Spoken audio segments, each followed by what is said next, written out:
Hello everyone, welcome back to new vlog. तर आज आहे वेनसडे आणि आत्ता इव्हिनिंगचे वाजलेले आहेत 5 o'clock आणि मी चाललेली आत्ता आहे माझी गाडी आणायला ॲक्टिवा, बिकॉज मी ती सर्व्हिसिंगला टाकली होती सकाळी। तुम्हाला माहिती आहे आधीचे व्लॉग्स बघितले असाल तर की ती सारखी बंद पडत होती। सो त्याचं काहीतरी एअर फॅन काय माहिती काय असं काहीतरी खराब झालेलं।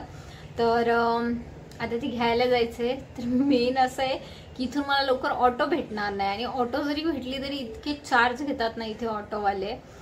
50 रुपये तर आरामात घेणार आणि इतकं जवळ डिस्टन्स आहे ना, बट तरी पण इथे खूप जास्त चार्जेस घेतात। केस माझे इतके खराब झाले ना गाईज, काय सांगू। माझा ना केसांचा एक असं आहे, पावसाळ्यामध्ये असे चिप्पू होऊन जातात, म्हणजे खूप जास्त असे दबलेले असतात। उन्हाळ्यामध्ये खूप फुगतात, पण धूळ आणि गरमीमुळे ते मोकळे ठेवायला वाटत नाही। पावसाळ्यात पावसामुळे, कारण पाऊस पडला की छोटे छोटे मग ते बाहेर येतात केस असे, आणि हिवाळ्यात फक्त छान राहता एकदम।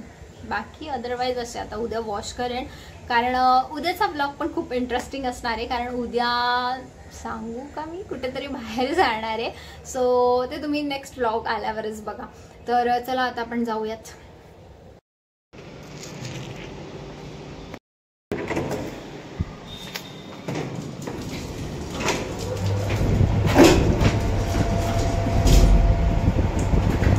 ओके, सो ही बॅग मी कॅरी केली आहे। ही थोडी वरती पाहिजे पण जरा खाली आली आहे, तिला मी करते व्यवस्थित। तिच्याने शोल्डर खूप दुखतं, पण हे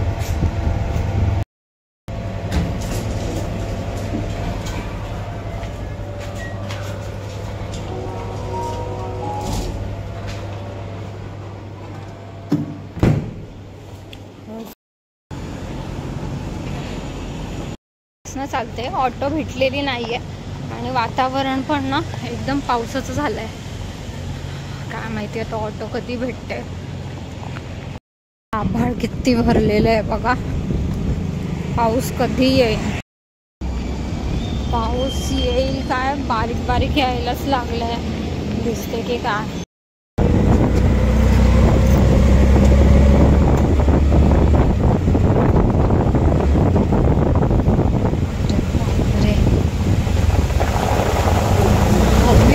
बारिश नहीं था, अभी कितने जोर से आ गया।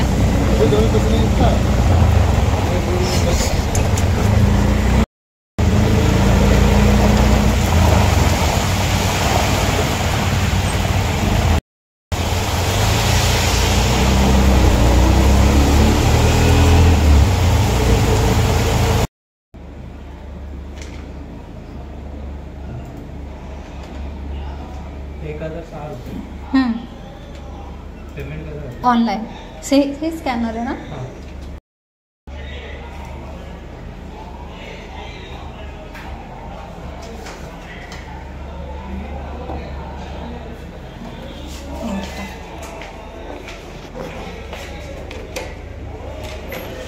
ओके, तर मी गाडी घरी घेऊन आली आहे आणि मला ऑटो भेटत नव्हती, बट बरं झालं ना, इतकं मस्त झालं की ऑटो इथले ना ॲक्च्युली डायरेक्ट जे जातात ना ते पैसे घेतात डायरेक्ट 50 रुपये 60 रुपये असे। डिस्टन्स फार नाही तरी पण मला भेटली मीटरवरची ऑटो, आणि लकीली ती भेटल्यामुळे मला फक्त 30 रुपये द्यावे लागले, आणि खूप कमी मला वाटतंय, कारण इथे ऑटोवाले खूप जास्त पैसे घेतात। आणि बाहेरचा नॉईस प्लीज इग्नोर करा, काहीतरी काम चालू आहे त्याचा आवाज आहे। सो गाडी ओके झाली आणि गाडीचं बिल जे आहे ना ते 1006 रुपीज झालेलं, आणि मी पे केलं 1060 रुपीज। माझं तेव्हा लक्षातच नाही आलं, बट इट्स ओके। ते बोलले नेक्स्ट टाइम ॲडजस्ट होईल, तर आता नेक्स्ट टाइम ॲडजस्ट करावं लागेल। आणि आता मी चहा बनवणार आहे मस्त गरमागरम, तर चहा प्यायचा आहे आता। तर फ्रेंड्स, मी नंतर गेलेली झुडिओमध्ये आणि इथे मी काही टॉप आणि ड्रेसेस ट्राय केले। सो हे एक टॉप होतं जे की नेटचं होतं, बट यामध्ये ना ब्लॅक कलर खूप छान वाटत होता, बट त्यामध्ये साईज नव्हती आणि ग्रीनवाला एवढं खास नव्हतं वाटत. देन मी हा नाईटी ट्राय केली, मला खूप छान वाटली, खूप कम्फर्टेबल होती आणि प्राइस पण समथिंग 499 और काहीतरी होती आणि खूप छान दिसत होती. हिच्यामध्ये 2च कलर ऑप्शन्स होते. यार झुडिओमध्ये ना सगळं छान आहे, बट साईज ना लवकर भेटत नाही, खूप लवकर स्टॉक आउट होऊन जाते. साईज इथे स्मॉल आणि एक्स्ट्रा स्मॉल साईज आहे ना फार लवकर जाते. मीडियम आणि लार्ज एक्स्ट्रा लार्ज इझिली भेटते. सो मला तरी हा एक्सपिरियन्स आलेला आहे. देन मी इथे ट्राय केलेले हे स्कर्ट. ऍक्च्युली हे स्कर्ट वरती ना मी टॉप दुसरं ट्राय नाही केलं, त्या नाईटीवरच हे स्कर्ट मी ट्राय केलं. बट हे इतकं प्रिटी वाटत होतं ना की मला घ्यायला वाटत होतं, बट मी घेतलं नाही. म्हटलं बघूया जेव्हा कुठे जायचं असेल बाहेर तेव्हाच आपण घेऊया. बट खूप छान वाटत होतं. याच्यावर ना ऑरेंज कलरचं टी शर्ट खूप भारी दिसणार आणि खाली स्नीकर्स.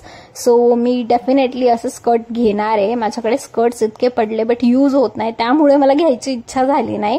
सो खूप भारी वाटत होतं हे आणि कम्फर्टेबलही होतं. त्याचा जो कपडा होता तोही छान होता. प्राइस समथिंग 799 होती आणि वरची तर नाईटीची प्राइस जी आहे ती तर 499. देन मी हा डंगरी ट्राय केला. डंगरी असा माझी खूप दिवसाची इच्छा होती घ्यायची, बट अगेन याच्यामध्ये साईज भेटली नाही. ही मीडियम साईज मी ट्राय केली कारण मला ट्राय करायचा होता.